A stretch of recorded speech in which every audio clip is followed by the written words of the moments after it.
Now that things are costing nothing, is any of it good? Come and love me, read my nothing.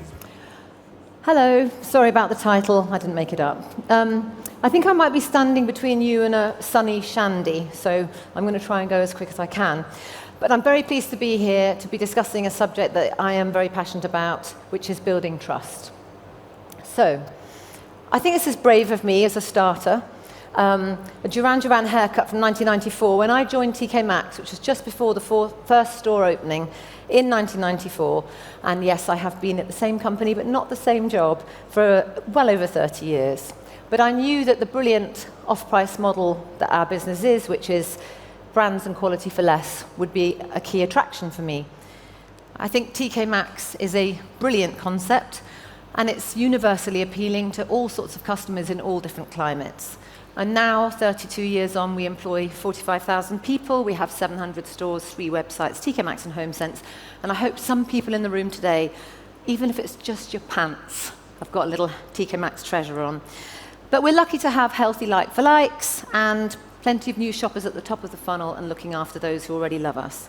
But what I didn't know when I joined was how important culture would be to me and how I would relish working for a company that I think strives to do the right thing. So, apart from my own personal job satisfaction, let me try to speak about why I think it matters to marketeers and to customers. So, of course, the forces around us are pointed to the needs of the world, changing socioeconomic trends, all the climate questions that we know of, and that fundamental loss of trust in governments and institutions. The landscape that we operate in has changed so dramatically.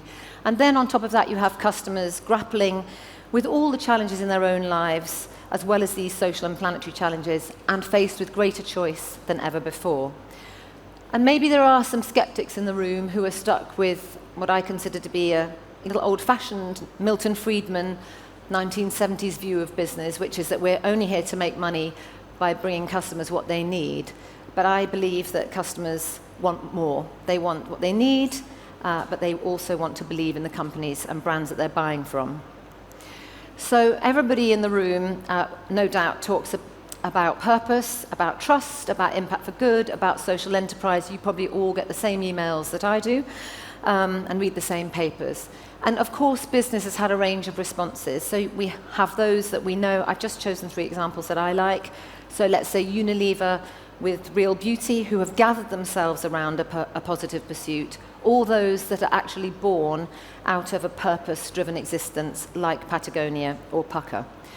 I think it's very obvious that the two can be held in good harmony, creating financial value and social value too. One of my favorite examples, you may never have seen this ad, but I love this example, because there are multiple brands that have a history in doing both something useful and good. But this was Lifebuoy Soap, launched in 1894, with this unapologetic claim to make cleanliness commonplace, therefore addressing the critical social issue of the day, which was disease, while obviously creating a new market for their product. I imagine that many people in the room will be very familiar with the Edelman Trust Barometer, an agency that we work with globally, and they have been researching and documenting the importance of trust since 2000. In fact, they just released their 25-year special report in Cannes a couple of weeks ago. For those of you who don't know, this is their model. There are 5 drivers, which you can see. So there's functional, that's the obvious ability to deliver on your brand promise. Transactional, which is intended to be dependability, reliability, delivery of the service you promise. Personal and cultural, which is self and around values. Moral and ethical, so that would be integrity and honesty. And societal and environmental, a greater purpose with a greater impact. And they divide it at a higher level into 2 simple dynamics. The first is cognitive, which takes the first 2, functional and transactional. And then affective, which is the personal, moral, and societal. And that's the one that I'd like to focus on today, because effective trust is the one that fosters a deep and emotional brand connection, and that can lead, I think, to true brand loyalty and true advocacy. In the interest of being balanced, another agency that we work with and love is Havas, and in case you need further persuading, they have their Meaningful Brand Survey, and you can see the definition on the screen there. but their brands are a meaningful brand for them is a brand that tangibly improves lives, enhances well-being, and contributes to wider society. It's powered by YouGov, and it divides their findings into 3 buckets, similar: functional, personal, and collective. But what you can see here is that strong correlation with a brand that is active, a brand that is authentic, outperforms on every measure, and the correlation between performance and commercial success is ever so clear. But there is one fact in the Havas survey that I found really sad, and that is that 74% of customers in this survey across 24 markets said they would not care if brands, even brands that they shop, disappeared. And that is just a true indictment of the lack of connection and loyalty. And then on the other hand, what a fantastic opportunity for any brand that chooses to organize itself in a meaningful way with their customers' lives. I thought I should raise an elephant in the room, the say-do gap, or some people call it the intent-action gap. And that's obviously that widely reported phenomenon that people say that they care, but then they really don't when they're faced with a choice, especially if they have a financial imperative. I think it is an absolute red herring. There is overwhelming evidence that being strong as a brand, having values on good causes, on social impact, is very important to Gen Z and Gen Alpha, but also increasing steadily in all demographics. And I always think to myself, even if it's just a percentage of those that claim to care, it's still worth going after. And even if it's small today, it's only going to grow. So when I meet cynics, I like to ignore that. But ultimately, what I actually really believe is that it is our job as brand builders, as marketeers. This is a very well-run argument. We as marketeers must be passionate about long-term horizons. We must be able to balance short-termism and current delivery with that long-lasting brand desire that's going to give us sustainable growth in the long term. So in other words, for me, trust is part of building long-term brand adherence and, frankly, commitment and belonging to our business. And I obviously have put up Binnett and Field as the reference. So I would ask, what is the end goal? Does your brand have permission to trade? Does it have permission to exist? Will customers cry with outrage if something happens to your brand? Will they rush to your support? Will they advocate and defend for you? Do they believe in you as a brand and as a wider company if you face a crisis? So let's just look at the 2 brands that I'm lucky enough to look after, TK Maxx and Homesense. So as you'd imagine, we look at all the brand metrics, all the funnels that everybody else in the room is looking at too. But we have become quite obsessive about what is driving consideration. And we look at the drivers of variance in consideration, so thinking about the gains and losses. And the most interesting stat that I can share today is that trust accounts for the same variance in consideration over time as the more cognitive areas of trust, which would be product, values, brand. And I think that's absolutely fascinating to think about as a marketeer. That means trust can have as much effect on our consideration as our actual prices. And we believe that those gains affect both short-term consideration, but of course help to build the customer base for the future. So if trust is so multifaceted and so complex, you will have in your business, as we do, staff who are dedicated to making the commitments on the cognitive trust, whether it's brilliant shopping experience, quality merchandise, brands, prices, all of those functional promises. But how do you tap into the affective trust? And this, for me, is where the missions collide so beautifully. If you're doing the right things in the communities and doing the right things as a business, and we believe that when we're raising funds and awareness for good causes, it drives trust, it drives consideration, and it influences purchasing decisions in the long term. To me, that is the perfect cocktail. So when TJX was founded in the States over 50 years ago, our founder had a very strong conviction about our central purpose, about being good members of the communities that we operate in, good members of the communities where we draw our customers and staff from. And his view was that everybody deserved a better deal. For another speech, he is an amazing and charismatic man, incredible vision as he built this business. So he believed in great deals for customers, amazing careers for staff and opportunities, and a deep-rooted connection to cause. And his mantra was that people should be long-lasting friends, not fair-weather friends, and to find partnerships both with staff, with customers, and of course with charities that were for the long term. And one learning that I have had over the 30-odd years on doing this type of work is that when a brand is really working for the right reasons, it is important to exercise a pretty healthy dose of altruism. In the end, the customers will sniff out anything self-serving and all those benefits will diminish. In other words, resist the temptation to shove your brand at the top. Allow the work to speak and the customer to make the connection in a deep way. So moving on to some of the fundraising that we have had over the years. I don't want you to think that this is sort of empty rhetoric. I did just want to say one other thing. Cause-related marketing, which is obviously, I suppose, a name that people choose to give to this type of work, I don't love this at all. I actually think that the most obvious and contemporary way to name it would just be marketing. So aside from being facetious, if you carve out a dedicated line or activity against this work, it feels to me that that's an add-on, that it's discretionary, and of course the first to go if budgets are axed, or it could be considered as non-essential. For the business to believe in it, it's just marketing, it's just building brand love. And that is, I think, the marketeer's lot. So for TK Maxx and Homesense, as you can see, we've supported over 1.75 million children and young people and raised £100 million. But we really believe in the longevity of those partnerships. These are our national partnerships across the 6 markets that we operate in. 3 of these we've been with for more than 20 years. And for those charities, that's absolutely critical in terms of not only raising funds for them, but raising also awareness and saliency for the important work that they do. No, I pressed too soon. I am going to show you a very short film of Comic Relief. For Comic Relief, we are the official T-shirt retailer. Hopefully some people in this room have bought Comic Relief merchandise. And we have a 6-week whirlwind of fundraising, till donations, merriment over the Red Nose Day period every March. And this is just a little history reel.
So I want to play you that not only to say that I think the body of work is fantastic, and the team that do this work is here, so kudos to you guys, I can see you. I do love the work, I think it's amazing, but I want to show the significant budget and commitment to the work.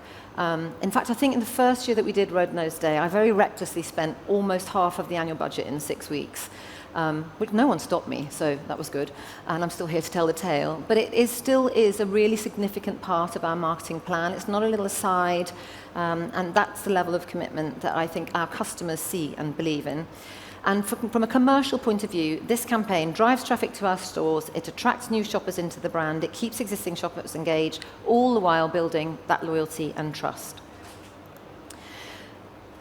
For the King's Trust, another partner that we passionately care about, we've raised over £4 million. We have a whole range of programmes of theirs that we support, from Change a Girl's Life, their educational work, and to sponsoring the awards. But we are super proud of a workplace programme that we run, that we've been running since 2013. And this is where we're helping disadvantaged young people into our business, offering real job training. And over that time, we've welcomed 2,300 young people into the business, of which 80% have gone on to stay with us and have a career with us. We made a campaign around this, which we ran through all our mainstream media plans and channels. I've got just a short ad to show you, but the guy in the ad was in our first cohort, and he's now our store manager in Camden. But did you know, together with the Prince's Trust, It's me. TK help thousands of young people with education, training and employment opportunities?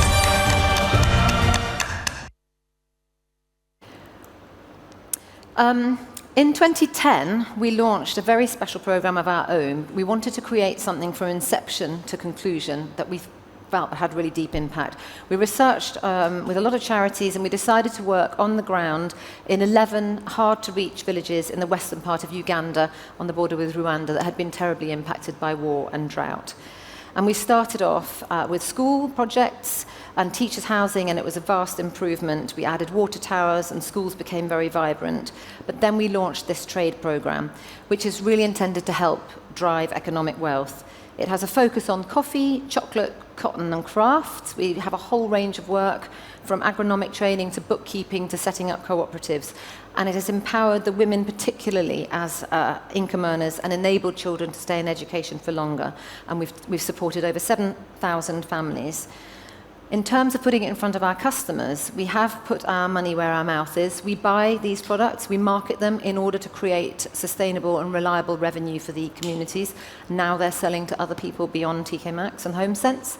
And again, this drives trust and sales. Just to give a tiny example, the emails that we send on this have some of our highest open rates.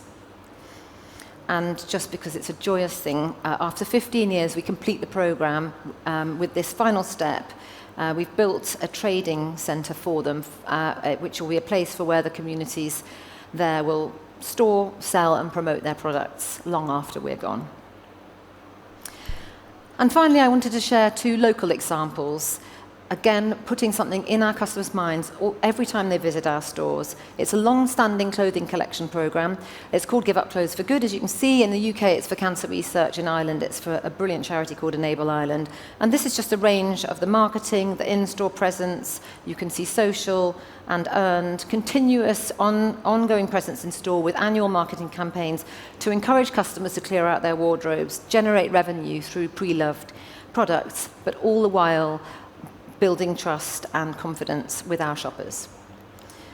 And we just celebrated 20 years with an amazing shoot with Oscar winner Naomi Watts, and that's just literally a couple of weeks ago, already having huge traction with 4 million views on social media and extensive earned media coming out of the back of that. So I was at World Retail Congress recently, and I heard the CEO of one of the big grocers making a keynote speech, and it really struck me because he spoke about their commitment to apprenticeships, to environmental initiatives. He opened his speech talking about charitable endeavours. Having seen grocers present for many years, that's not normally the place that they would start. And he did posit that what he considered to have been the battleground for customer loyalty in grocery, price, service, product, range, convenience, were fast becoming a set of hygiene factors and no longer the true battleground. And that really is my position on building trust. As we approach peak homogenization across sectors, across services, across products, and the delivery systems all becoming more and more finite, when you get past that commoditization, then what is left? And I think what is left is true relationships, genuine engagement, and building trust with your customers. That will become the place to win and the key differentiator. So I will close with my little ready reckoner, I suppose a little acid test that I run for myself. Try and work for a business that cares to do the right thing. Aim for long-term partnerships with meaningful work. Your customers will know and learn that about you. Definitely set up a dashboard of measurements and insights so that you can prove to the business and any internal cynics that you may have, because there will be some, the value that this is bringing, both commercially and from a brand health and love point of view. And fold any cause-related marketing or anything else that you do that affects and touches on that affective trust. Put that in the heart of your work.